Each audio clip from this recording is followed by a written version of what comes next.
Hi, Thomas. Good morning. Morning, Sandra. Good to see you. Good to see you. So good to have you here.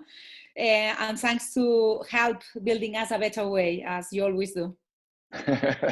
No, thank you. Thank you for all the invitations to all your lovely events in Spain. I always enjoy it. And you always lead the conversations in such a sharp way. So thanks for that. Well, let me introduce you to Thomas Kolser. He's a marketing activist on a mission to make business put people and planet first. And well, he's advisor of so many companies, Fortune 500, small startups, governments, agencies. He's so many things. He's the founder of the global good advertising movement that inspires me every day. What you do, you need to give us Thank you.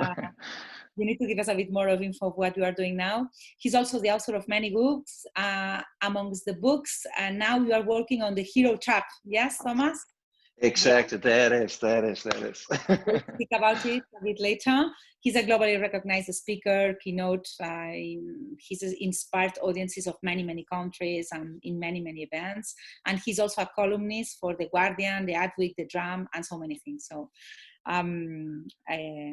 I'm just so happy to be able to speak to you again, Thomas. The longest introduction ever. Now I'm just hoping that I can live up to all that Sure, all that advertisement. No doubt. Okay, so we are going to focus on purpose. I've had so many conversations with purpose with Thomas for the last 5-6 years. So the first thing I wanted to share, like in this kind of conversations we always have, Thomas, usually I found like that companies maybe spend more time in defining their purpose than in actually making it happen or activating it. Do you agree with me? How to ensure a purpose is really long-term, is really activated, it's just not a marketing campaign that goes on air for a couple of months and just goes dead, no? Yeah, I think I do agree, but I used to be a big believer in purpose. I got to say that. I mean, as you mentioned, I wrote this book about a decade ago called Good Advertising, which was obviously about this resurrection of purpose, how companies had to have something more meaningful on mind than just plugging products and all that stuff. But it sometimes does seem to me that, the thing you say about finding purpose with activating purpose, I mean, it's almost like you have these marketing conversations, these CMOs, these CEOs who are like, hey, we know young people care so much about the planet, about water issues, about social issues, so we better find a purpose. And I sometimes jokingly say that purpose is a bit like Pokemon. Everybody's searching for it, but nobody knows why. But my beef with purpose at the moment is actually both on the activation side, but it is as much with the actual framing of purpose, because it made sense about a decade ago to have purpose, but today so much has changed, and we should be happy in some ways, because you can barely go into a supermarket without every brand is pitching itself as Mother Teresa or Gandhi, right? So many brands trying to put on that kind of purpose mantle and play heroes in our lives. And the same I see with CEOs talking about sustainable development goals and all these things that they do. But what I've witnessed over the last couple of years specifically is that it does seem to be a hero trap, in the sense that when they take that pedestal and say, we're going to save the world, what I most of the time have witnessed is the missteps, the failures, the mistrust, the criticism. So I think we need to take a hard new look at paving a new way forward for purpose. And that's exactly what I'm trying to do with the new book, The Hero Trap. That's fabulous. And it's like reinventing purpose, no, in a way. I don't know if we should change the word or we should keep the same, but which are the pillars that you are showing in your new book of this reinventing purpose, let's say? Yes, I mean, basically there's a purpose. But how I framed it in the book is I called it a transformational promise. And because basically it's two very different ways of looking at leadership. And let me give you an example. I do this just to kind of a bit provocative, but if you look at the way that Patagonia looks at purpose, they say we're in the business to save our home planet. But if you listen to that, really listen to that, it does sound pretty megalomaniac, navel-gazing, self-important, almost like Patagonia is some sort of superhuman, superhero sort of thing. That's destined to fail. I'm not saying that Patagonia necessarily is, because they're a legacy brand. They can get away with bending the brand Bible like Nike and so many others. But for all the companies who are trying to copy the approach, I think is a failure. What I wanted to do with this new approach to purpose, or what I call a transformational promise, was really to ask a different question and trying to understand, what does it really take to create change? What does it really take to create change? That was what provoked me to write the book. And what I realized was, in fact, that we are our own biggest barriers of change. I mean, look at the New Year's pledge. Each and every year we pledge something. We want to lose weight, and especially here during COVID-19, I think most of us have put on a bit of weight. So we want to lose weight, but like a couple of months into January, we already, the running shoes are in the corridor. So I thought, change is human. It's about us. It's about me.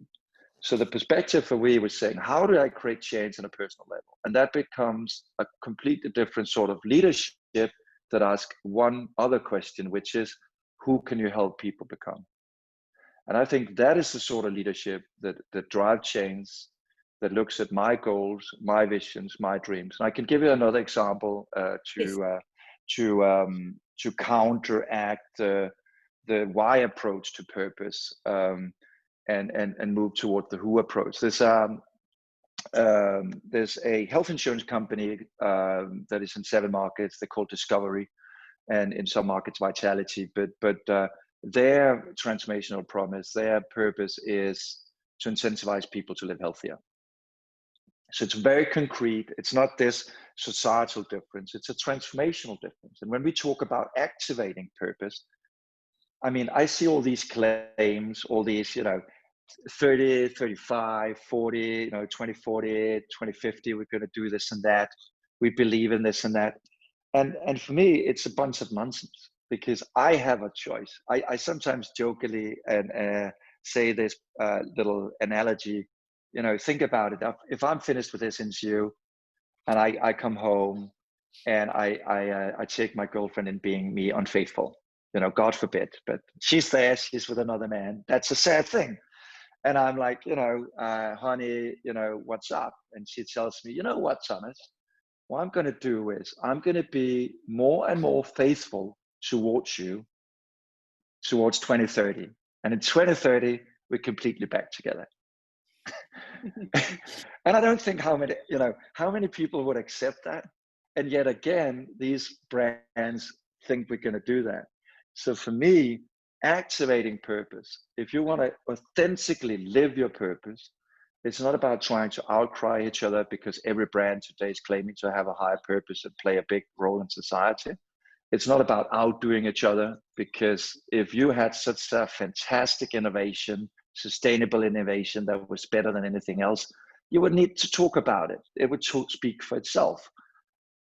So my ultimate proof point, and the thing I believe in leadership, is the leaders that can help change my life, make me healthier, greener, more sustainable, more connected. Those are the ones that are going to win going forward in the sustainability space. That's the real delivery point of purpose. Yeah. That's why I call it a promise. Do you think that as leaders in companies, I mean, do they understand that that is part of their leadership skills? I mean, that is not taught at the business schools. I mean, it's like the leadership concept is evolving very quickly, I would say. And I'm not sure if really leaders in companies are really know or they are conscious about these expectations around them, no? Because I've never had that in a business school. No, and I think I haven't. And I think, unfortunately, we've grown up in a world where leaders were typically, men in power suits. that was all self-obsessed with their own vision and their own mission, and saying this is the way that I want to go, and my rules, my vision. And I think what we're seeing now is an emerging new leadership that's much more about bottom up, that's enabling, that's empowering. And I gotta say, and this is nothing about male, female, whatever to do, but I'm gonna say that the best leaders I have had in my life has actually been women who had a sort of different understanding of leadership. And I'm going to give you one good example of what I see as transformational leadership. And this is not about politics, even though the red screaming guy is hanging there, Mr. Trump. But when Barack Obama stepped down and he was elected, obviously on a platform that we all know, which was called Yes, We Can. When he was doing his last speech before we stepping down as a president in Chicago, where he was elected to the Senate, he said some words that really inspired me, because he said, "Yes, we can" was not about all of us believing in his ability to create change. Yes, we can was a rallying cry to all of us to understand that we are the ones who are supposed to create the much needed change. And that is a completely different style of leadership from this screaming orange guy that we see today. And I think that illustrates why it's so important that leaders don't get self-obsessed on purpose and overstate the role that they play in society, but actually truly understand with authenticity how they can help me achieve some of the things that I want to achieve in my life. And there are brands out there that do it well. Thomas, how do you see this distance, no, between the corporate purpose and the brand's purpose, no? How can companies make sure that that corporate purpose is translated down to brands, no?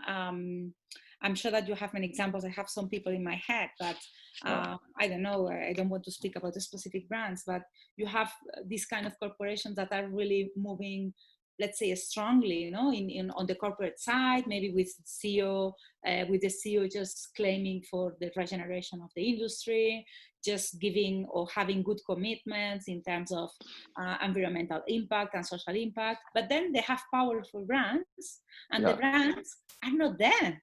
The brands is like, no, there is like a huge gap between the corporate doing, I would say, not the speaks, the corporate doing, and then the brands doing, no, and the brands dialogue with the citizen. So, I mean, how do you see that distance, and what is your experience with the marketeers? Are maybe we are not involving them enough, or they don't really get it, or they are super clever people that maybe don't see the organization there? I don't know. How do you see this gap? Yeah, I mean, for me, I often talk about how purpose can end up being a two-headed purpose monster, where you have the one head of the organization saying profit, profit, profit, and the one saying purpose, let's be nice, you know, let's do the right thing. And that often ends up being almost like a car with a driver's seat in each end, which is not a very functional way of moving in any direction, because it's going back and forth. What I've seen and what I've witnessed over the years is obviously, as I said, how it's so dangerous for companies to take that high road and claim that you're going to save this and that, because every time that does happen, you will make mistakes, you will fail. And we've got to remember that the corporate brand or brands in general are like humans. And very few of us can stand the scrutiny of the likes of Gandhi or Mother Teresa. And that's often how the history is judged in them afterwards. But all of us does mistakes. I mean, I can be lazy once in a while, and I had a bottle of wine too much, and yeah, I know I should be waste sorting, and that bottle ends up in the plastic bag and it shouldn't. And you know, we all make mistakes, and I think that's why it's much better to take a more human approach to change and say, yes, we fail, and that's fine. And this is a journey. So when Discovery, as I mentioned earlier, say we want to incentivize people to live healthier, they're not saying we've got to make the planet healthier.